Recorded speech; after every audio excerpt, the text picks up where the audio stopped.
Well, Dick, we've been talking about a lot of Democratic candidates tonight. There seem to be more of them than their counterparts, but here to hold up the banner for the GOP, Kevin Krick, thanks for joining us. Quite welcome. Thanks for having me. What do you make of all of this? Kevin's the Republican chairman of Marin County. Yes, I meant to say. Yeah, and also the Bay Area Regional Vice Chair, so represent the 6 lower counties in the Bay as well. Okay. So, yeah, the results that I've been seeing thus far, some of the early things, some of them have been very, very encouraging. In particular, 8016, Catherine Baker's race. So she's leading the. Tell us where that is for. That's Contra Costa Alameda, and she's leading outright amongst everyone there. So that could be a pickup for us.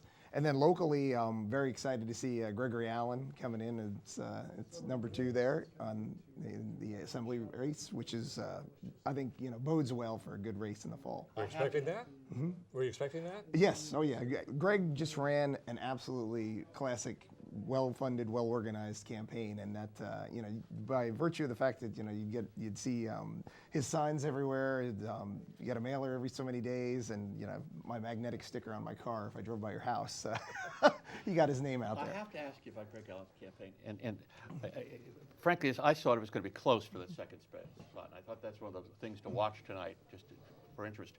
But once again, we've seen something that happened 2 years ago in the 2nd Congressional District with Tiburon's Dan Roberts. Dan Roberts. Big crowd of Democrats. Divide the vote up. Right. And a well-organized Republican comes through the middle and gets the second spot. Right. I mean, is that the strategy of the future in Democratic districts? And the advice is, should that be what the Democrats do in Republicans? Yeah, I think that's a good strategy. I mean, if you've got a wide field of candidate, divide and conquer.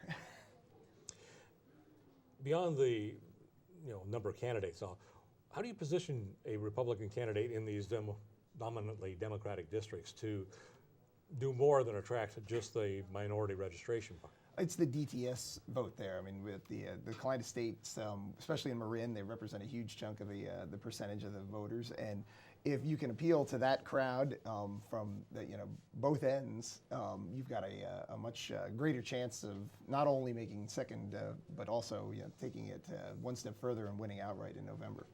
There's been a lot of punditry about how the Republican Party in California is in a bad way right now. Do you see a silver lining anywhere? Oh, absolutely. What's the adage? I mean, you have to hit the bottom before you can start coming back up. So I don't say we've ever really hit rock bottom, but I think that we realized that when we elected Chairman Jim Brulte that we needed to reinvigorate what we had. We had a great structure, a good organization. It just needed to be worked in such a fashion that it could actually start producing. We saw that with the special election race with Senator Vidak. We saw that again with the mayor of San Diego, Kevin Faulconer, and I think we're starting to see it again tonight as these results roll in. What about the top of the ticket? The top of the ticket? That's going to be interesting. It's as far as our candidates showed up here this year, we didn't have a sort of a Meg Whitman appear, someone who is self-funded and wanted to run a big name race. So it's an interesting dynamic here out of the both lieutenant governor and governor races as to the candidates who arrived, and they bring a lot to the table. They bring different qualities, different skills. So it's really going to be interesting to see here this evening in an open primary who attracts what slice of the voting population. I have to ask you a purely Marin County question. Sure. You're Republican chairman of Marin, and it was a Republican initiative, which I've written quite a bit about. Yes. The party made a major effort to put the issue of term limits for the members of the Board of Supervisors on the ballot.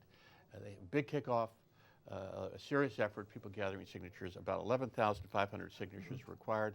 This week, your committee, Tom Montgomery, your vice chairman, announced in a press release, they only got 7,500 signatures. Right. And my question is, why couldn't you, what prohibited you or stopped you from gathering not a crazy amount of signatures? Right. You really need about 15,000.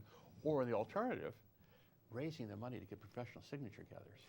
Well, this, for our core group there, this is the first time we've taken on a ballot initiative like that. So, there were a lot of lessons learned in the process. One of the things was that, our rate of picking up the signatures, up till we turned them in, they were still coming in. It just wasn't coming in fast enough. And we realized that next time around, we need to have a sort of a more boots on the ground type organization to have maybe double the amount of people that we had going out regularly to do this.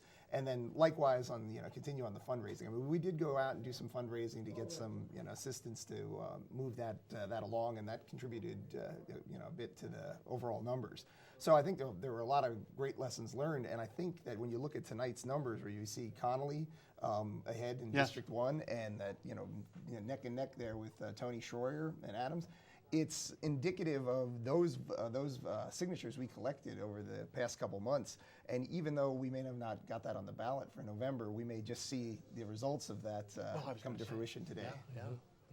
Well, it looks like some changes are happening in Marin, and Yes. we appreciate your taking time to come up and talk with us here this evening. Well, thank you so much for for having part of me. the show. You've Great. done a heck of a job reestablishing yourself to put yourself at the table. Great, thank you so much. Really appreciate that. Viewers, a reminder, if you missed any of our interviews with guests, such as Kevin and the others who've been here before, if you'd like to see them again, an online archive of all these interviews from tonight's show will be found online at krcb.org/election. We're going to take a break for just a couple of moments right now. We'll be back with more numbers and more candidates, more interviews when we return. Stay with us.